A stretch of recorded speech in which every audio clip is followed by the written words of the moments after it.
Hello everyone, welcome to today's video. तो आज की वीडियो बहुत ही ज़्यादा इंटरेस्टिंग होने वाली है, क्योंकि आज की वीडियो में हम लोग बात करेंगे मोस्ट ट्रेंडिंग टॉपिक जो इस टाइम पे चल रहा है मार्केट में, वो है डीएसए। ठीक है, सब लोग डीएसए से परेशान हैं, स्टूडेंट्स बहुत ही ज़्यादा दुखी हो चुके हैं डीएसए कर करके, और सारी कंपनी भी डीएसए मांगने लगी है इंटरव्यू में, तो कोई सोल्यूशन मिल नहीं रहा है। उस चीज़ का सोल्यूशन मैं आपको बताऊँगा।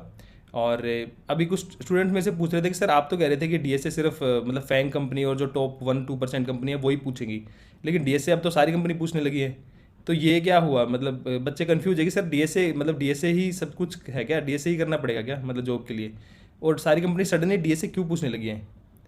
देखो, फैंग कंपनीज का तो बनता था, वो लोग तो स्टार्टिंग से पूछते थे डीएसए, आपको पता ही है। ठीक है, लेकिन जो छुटकू मुटकू कंपनी है ये, जो वो सारी ही डीएसए पूछने लगी। अब ऐसा ऐसा क्या हो गया कि 2 साल पहले तक वो तो डीएसए नहीं पूछ रहे थे, और 2 साल में वो डीएसए सारे इंटरव्यू राउंड में सब डीएसए पूछने लगे। अब वो कौन से ऐसे नासा के प्रोजेक्ट बनाने लगे कि उनको डीएससी की जरूरत पड़ गई सडनली। ठीक है, तो इस बात में एक्चुअली आपको थोड़ा ना सेकंड ऑर्डर थिंकिंग करनी पड़ेगी। ये चीज़ें इतनी सिंपल नहीं है, थोड़ा सा मैं आपको एक सोचने का तरीका बताऊंगा, और आप उसके थ्रू आप खुद ही इसका सोल्यूशन निकाल लोगे। ठीक है, तो ये जो कंपनियां हैं, जो छोटी छोटी कंपनियां हैं, ये डीएससी क्यों पूछने लगी है और एकदम से डीएससी का बूम क्यों आ गया है जो मार्केट में, वो मैं आपको सब इस वीडियो में क्लियर करूंगा। और वीडियो आपको पूरा देखना है, क्योंकि वीडियो में कुछ भी फालतू की चीज़ नहीं होगी। हर एक जो सेंटेंस है, हर एक जो आप मिनट स्पेंड करेंगे वीडियो में, वो आप कुछ ना कुछ नॉलेज लेके जाएंगे। ठीक है, तो वीडियो आपको पूरा देखना है। तो जल्दी से मैं स्टार्ट करता हूँ। और लेकिन स्टार्ट हम करेंगे एक छोटी सी स्टोरी के साथ। ठीक है, उस स्टोरी में अगर वो स्टोरी आप समझोगे तो आपको 50% स्टोरी समझ में, आपको मतलब कहानी सारी समझ में आ जाएगी उस स्टोरी के थ्रू ही। ठीक है, तो जल्दी से वो स्टोरी मैं आपको सुनाता हूँ। ठीक है, एक बार क्या होता है, गांव में एक लड़का होता है, उसका ना एक अच्छा पैकेज लग जाता है, मतलब उसका गूगल में जॉब लग जाती है। 1 करोड़ का पैकेज लग जाता है उसका। ठीक है, तो अब वो एकदम से उसके शादी करने वालों की लाइन लग जाती है उस पर, उस लड़के के लिए। उसके लिए बहुत सारे रिश्ते आने लग जाते हैं आसपास के गाँव से और शहर से, इधर उधर से। तो वो एक एक रिश्ते वाले आते हैं रिश्ता लेके, तो बोलता है कि सर हमारी लड़की है, इनसे शादी कर लीजिए। तो बोलता है भाई देखो, मेरे को तो ना, मेरे को लड़की, सुंदर लड़की से शादी करूँगा मैं। ठीक है, तो कहते हैं ठीक है जी, सुंदर लड़की हम मतलब हमारी लड़की सुंदर है, कर लीजिए शादी। कहते हैं कि नहीं, सुंदर नहीं, सुंदर तो ठीक है, सुंदर तो सभी होते हैं, और तो आप ना अगर दहेज दोगे मेरे को 50 लाख रुपए तो मैं दूंगा, तो ही मैं शादी कर पाऊंगा। तो वो कहते हैं कि जो लड़की वाले होते हैं वो कहते हैं यार इतने पैसे तो हमारे पास नहीं है। लड़की वाले चले जाते हैं। दूसरी लड़की फिर अफवाह फैल जाती है कि भाई इनको दहेज भी चाहिए, इस लड़के को, जो मोस्ट एलिजिबल बैचलर है, इसको दहेज भी चाहिए सुंदरता के साथ। तो एक एक फैमिली आती है, उनकी लड़की भी सुंदर होती है और दहेज भी लेके आते हैं। तो वो आते हैं, कहते हैं कि सर हमारी लड़की से शादी कर लीजिए और दहेज भी देंगे, और लड़की बहुत सुंदर है हमारी। तो देखता है वो लड़की को, देखता है, फिर कहता है कि नहीं, क्या इसको मतलब ये कितनी पढ़ी लिखी है। तो कहते पढ़ी लिखी तो ज़्यादा नहीं है जी, अभी 12th पास है। तो कहते नहीं, मेरे को ना पीएचडी होल्डर ही चाहिए, मेरे को 12th पास नहीं चाहिए, मेरे को पीएचडी भी चाहिए। तो कहते हैं नहीं जी वो तो नहीं है, तो वो रिजेक्ट हो जाते हैं वो भी। फिर एक फिर रूमर्स फैल जाती है कि इस लड़के को ना पीएचडी भी चाहिए साथ में। तो उसके बाद क्या होता है, उसके बाद फिर एक फैमिली आती है, वो कहती है जी हमारे पास दहेज भी है, लड़की भी सुंदर है और पीएचडी भी कर रखी है उसने, और आप शादी कर लो। वो कहता है इसको, लड़का बोलता है कि इसको कुकिंग आती है। तो कहते हैं नहीं जी कुकिंग तो नहीं आती इसको, कुकिंग तो इसने कभी सीखी नहीं, इसने तो पीएचडी वगैरह कर रही थी। तो बोला नहीं, कुकिंग नहीं आती तो मैं शादी नहीं करूँगा, फिर मेरे को तो कुकिंग भी चाहिए इन सारी क्वालिटी के साथ में। तो अब वो भी रिजेक्ट हो जाती है। फिर से रूमर्स फैल जाते हैं कि इस लड़के को दहेज भी चाहिए, सुंदर भी चाहिए, एजुकेशन भी चाहिए, और कुकिंग भी चाहिए। ठीक है, फिर से एक फैमिली आती है जो कि सारी उनकी लड़की में सारे ये गुण होते हैं, वो आते हैं फिर से उस लड़के के लिए, और उस लड़के से पूछते हैं कि हमारी लड़की में सारे ये वाले गुण हैं और आप शादी कर लो। तो वो लड़का बोलता है चलो ये गुण तो ठीक है, ये गुण तो होते ही हैं, बहुत लोगों को मिल जाते हैं, क्या आपकी लड़की को सिंगिंग और डांसिंग आती है। तो अब वो कहते हैं कि यार सिंगिंग डांसिंग तो नहीं आती। तो कहते हैं नहीं, मेरे को तो नहीं, ये सारे जो आपने गुण बताए ये तो चाहिए ही चाहिए, मेरे को सिंगिंग और डांसिंग भी चाहिए, तभी मैं शादी करूँगा। तो वो भी वहाँ से परेशान हो जाते हैं। तो साइड वाले कोई उनको सजेस्ट करता है, जब वो लोग निकल रहे होते हैं ना, तो साइड में सजेस्ट करता है कोई कि यार आप जब आए हो ना इतनी दूर, तो यहीं पे इनके पड़ोस में एक लड़का और है, वो भी शादी के लायक है और वो भी शादी कर सकता है, मतलब आप उसको लड़के को देख सकते हो। तो कहते हैं कि वो लड़का क्या कर रहा है, कह रहे कि वो लड़का तो जी ऐसे ही घर पे बैठा हुआ है और खाली है, कुछ नहीं कर रहा। तो कहते हैं कि चलो ठीक है, बात तो कर लेते हैं, और बात करने में क्या दिक्कत है, पूछ उसकी भी रिक्वायरमेंट पूछ लेते हैं भाई। तो उसके पास जाते हैं, उससे रिक्वायरमेंट पूछते हैं कि भाई तुम्हारी रिक्वायरमेंट क्या है शादी के लिए। तो वो दूसरा लड़का बोलता है कि जी मेरी तो दो ही रिक्वायरमेंट है, एक तो लड़की होनी चाहिए और एक जिंदा होनी चाहिए, बस।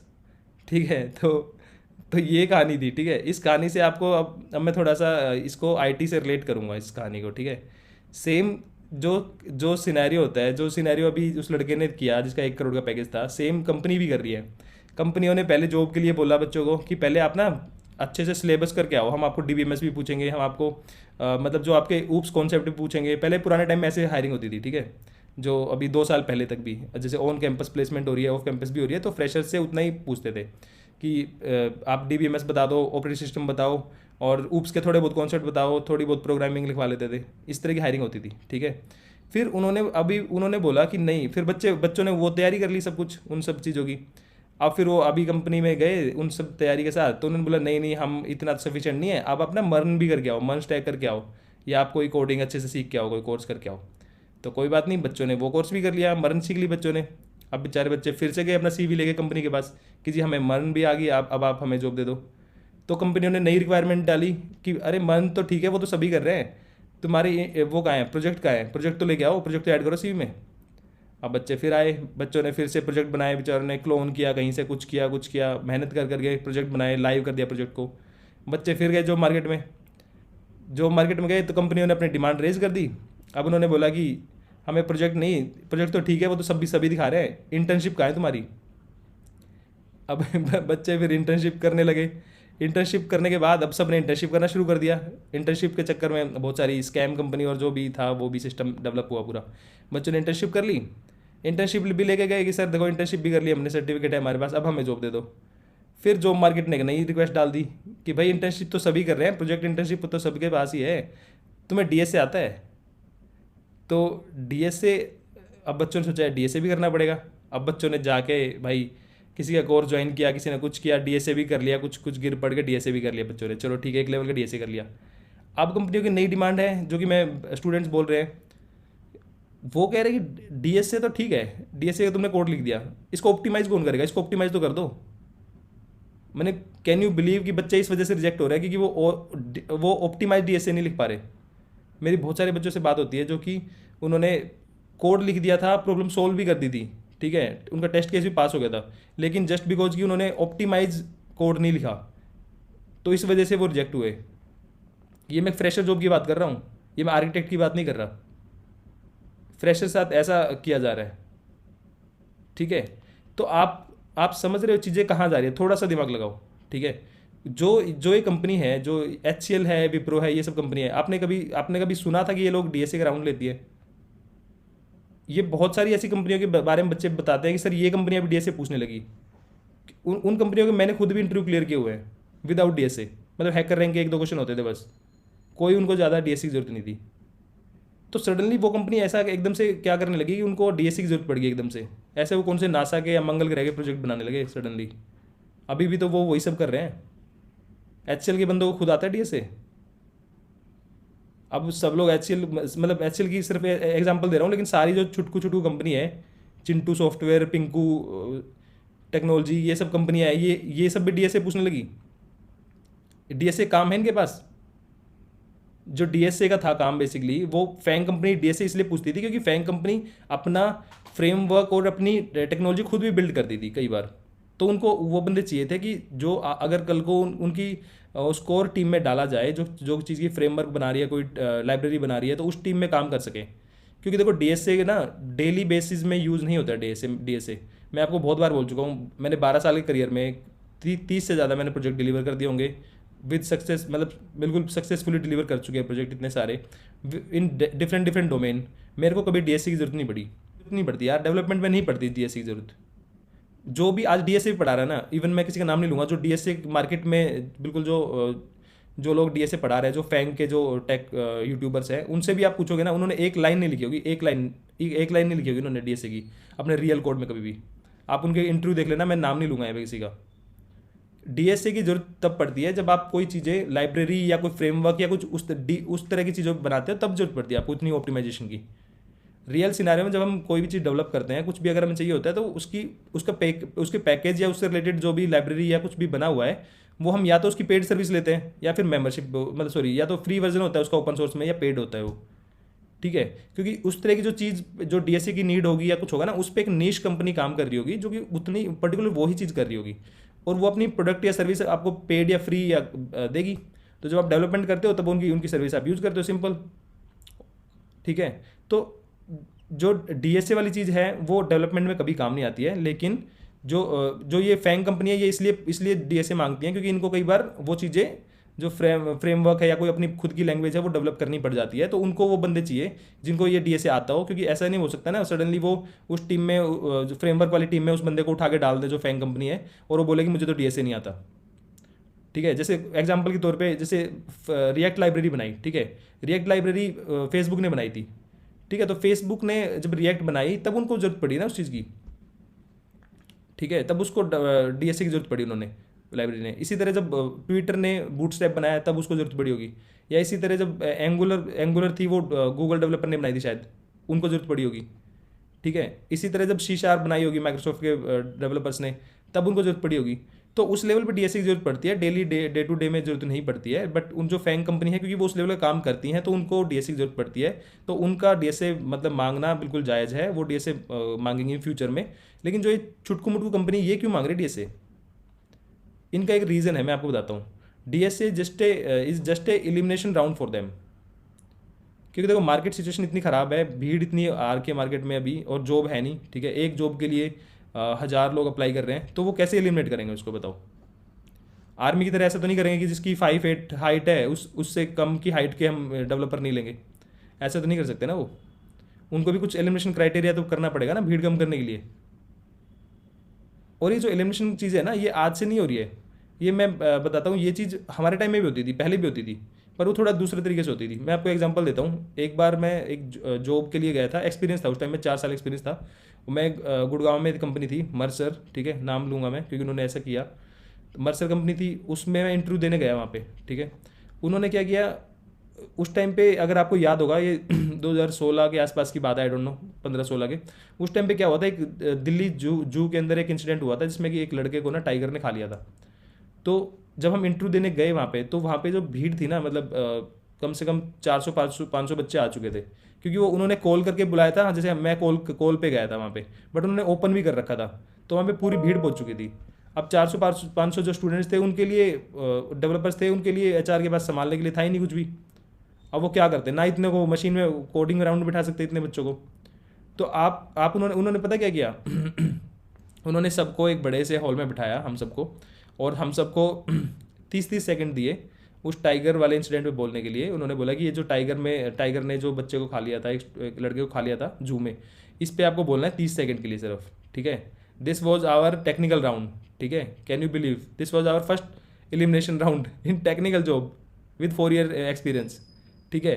तो उन्होंने बोला कि सब लोग बोलो अब, ठीक है, और सबको माइक दे दिया, ऐसे सब लोग बैठे थे खुले में, इंग्लिश में बोलना था, सबको माइक दे दिया, और सबका जैसे अगर खड़ा हो रहा है कोई भी तो वो HR नाम पूछती थी, व्हाट इज़ योर नेम, और फिर आप बोलो 30 सेकंड के लिए, ठीक है, इस तरह था।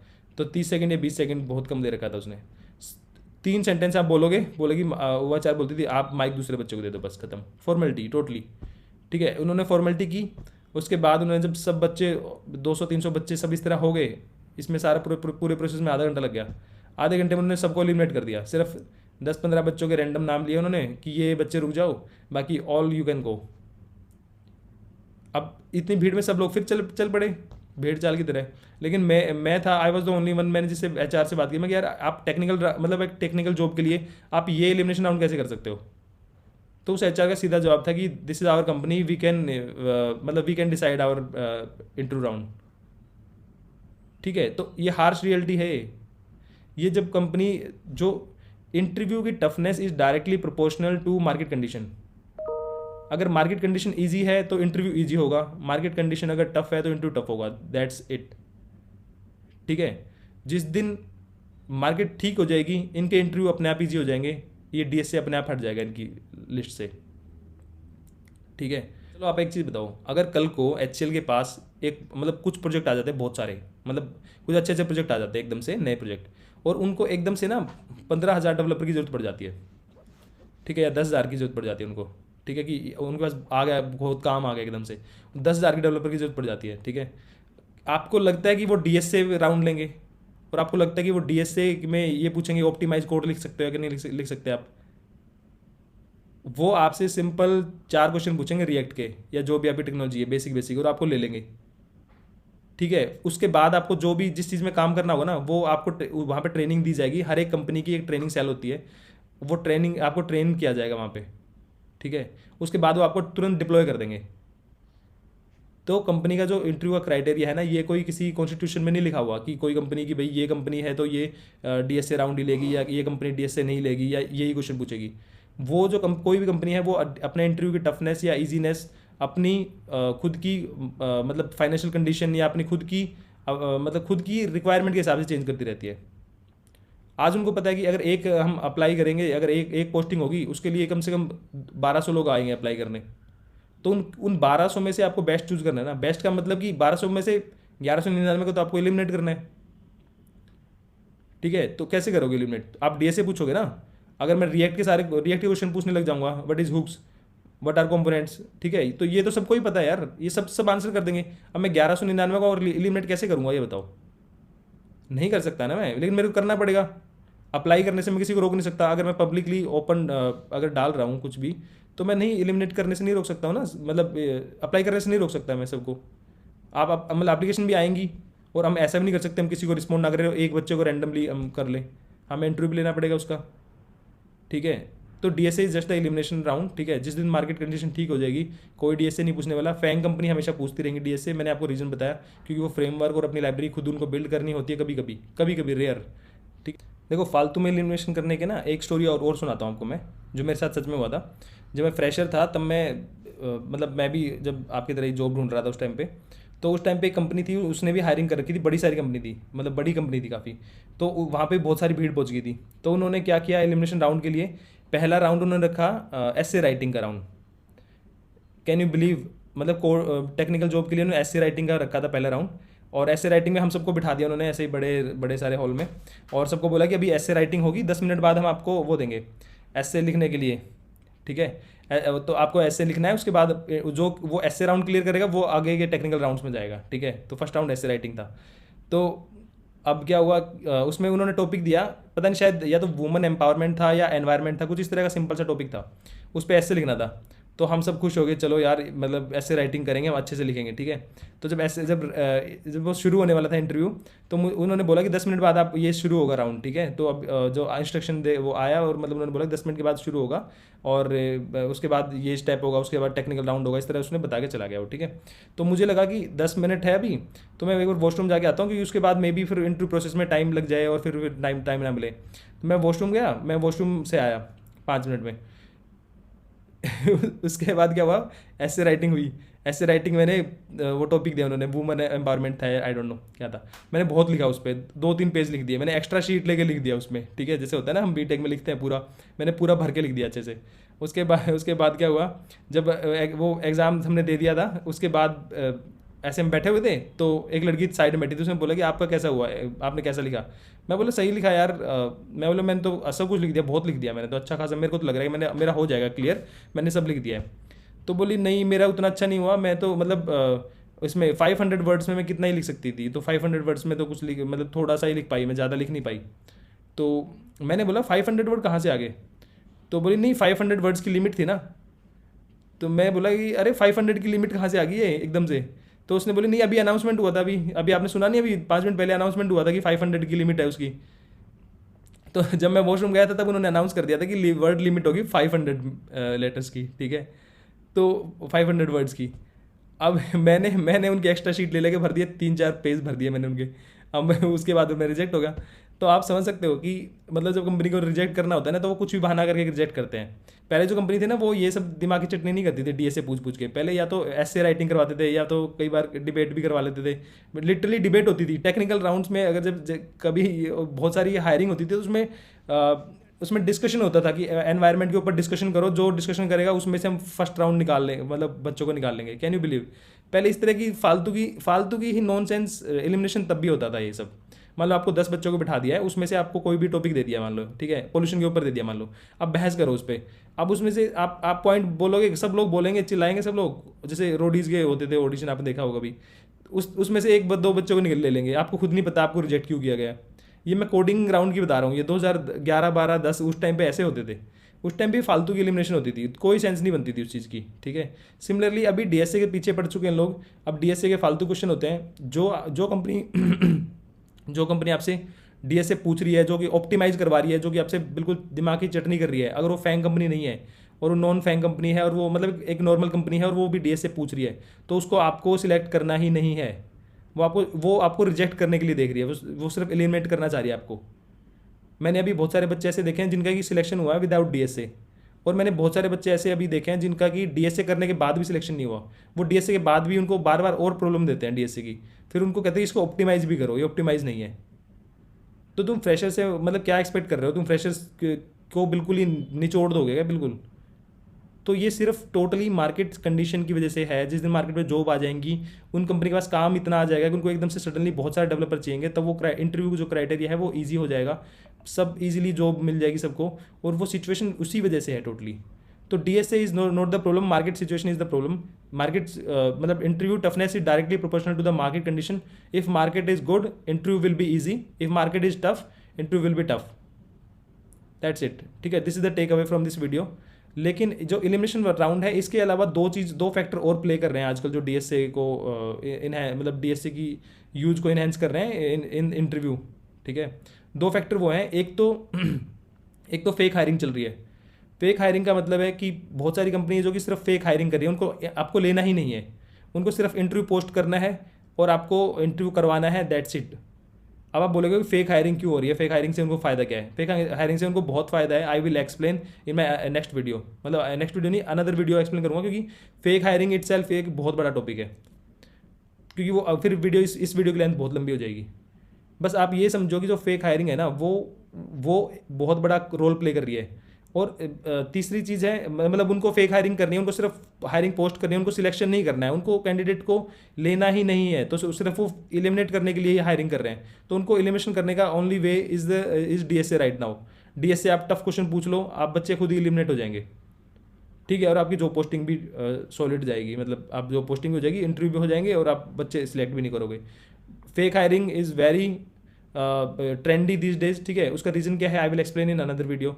और जो तीसरा रीज़न है डीएसए में बहुत डीएसए पूछे जाने का, वो है स्कैम।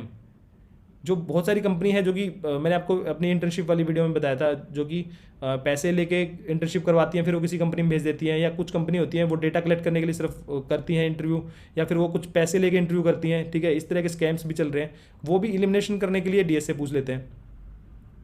देखो, तो तीन चीज़ प्ले कर रही है डीएसए की। अब वीडियो कंक्लूड करते हैं। तीन चीज़ चल रही है। एक तो जो भी कंपनी है जो कि नॉन फैंग कंपनी है, वो डीएसए पूछ रही है क्योंकि उनके पास एप्लीकेशंस बहुत ज़्यादा आ रही हैं और उनको बच्चों को एलिमिनेट करना है, क्योंकि इतनी ओपनिंग है नहीं। तो एलिमिनेशन करने का एक सबसे बेस्ट तरीका डीएसए है। डीएसए के थ्रू वो एलिमिनेट कर देते हैं बच्चों को, मोस्टली को। ठीक है, सेकंड चीज़ है फेक हायरिंग। कुछ कंपनीज़ हैं जो कि आपको सिलेक्ट नहीं करना चाहती है, सिर्फ वो जॉब पोस्टिंग करना चाहती है और वो हायरिंग शो करना चाहती है।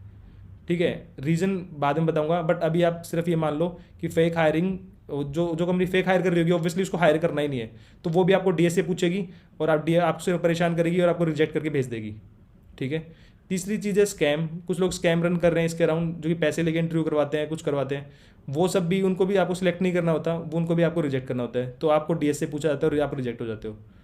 ठीक है, तो DSA is not necessary for development, मैंने आपको बता ही दिया है। डीएसए सिर्फ इंटरव्यू में पूछा जा रहा है, सिर्फ बच्चों को परेशान करने के लिए, क्योंकि अभी मार्केट कंडीशन ख़राब है। तो आपको डीएसए से टेंशन नहीं लेनी है। डीएसए मैंने आपको बताया था कि जो 50 क्वेश्चन है टॉप के या जो भी को है, जो इस तरह के हैं, वो चैट जीपीटी से आप निकाल लो और उन्हीं को रिवाइज करो, या उतना ही करके जाओ। आप 1000 क्वेश्चन भी कर लोगे ना तब भी जिसको आपको रिजेक्ट करना होगा ना डीएसए, वो आपको रिजेक्ट कर देगा। तो डीएसए को ब्लेम मत करो, मार्केट कंडीशन को ब्लेम करो, इंटरेस्ट रेट को ब्लेम करो, और जो अभी जॉब जो नहीं है जो मार्केट में, उस चीज़ को ब्लेम करो, डीएसए को ब्लेम मत करो। जिस दिन जॉब आ जाएंगी, ये कंपनी आपको बिल्कुल ऐसे गोदी में उठा के लेके जाएंगी।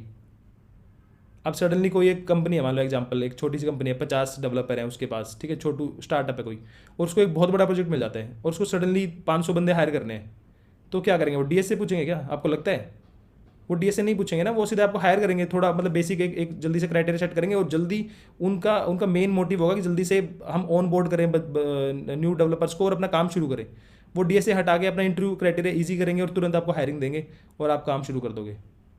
ठीक है, तो डीएसए जब तक मार्केट सिचुएशन ठीक नहीं है तब तक डीएसए पूछा जाएगा, उसके बाद सारी कंपनी डीएसए भूल जाएंगी और सिर्फ जो फैंग है वो हमेशा पूछती रहेंगी। रीज़न मैंने बताया था, क्योंकि उनको अपनी खुद की फ्रेमवर्क वगैरह बनाना होता है। ठीक है।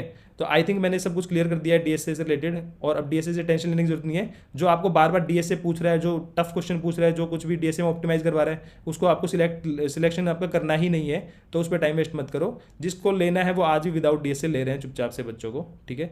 तो आप वो ट्राई करो, डीएसए के एक बेसिक लेवल की तैयारी करके जाओ, और ज़्यादा परेशान मत हो, और अपने अंदर सेल्फ डाउट नहीं करना है। बच्चे सेल्फ डाउट कर रहे हैं कि शायद मुझे उतना नहीं आता है, वो आपकी गलती नहीं है, market situation is to be blamed, ठीक है। वो जब ये कोरोना का आफ्टर इफेक्ट है, जो मैंने अपनी रिसेशन वाली वीडियो में बताया था, this is just because interest rates are very high right now, ठीक है। Once those interest rate will start coming down, you will see that this DSA and into toughness will also go away from the interview, ठीक है। तो this is the take away, DSA tension नहीं लेना है, try करते रहना है, market situation ठीक होगी, डीएसए चला जाएगा। DSA just for a elimination round, as a elimination round, ठीक है, राइट नाउ।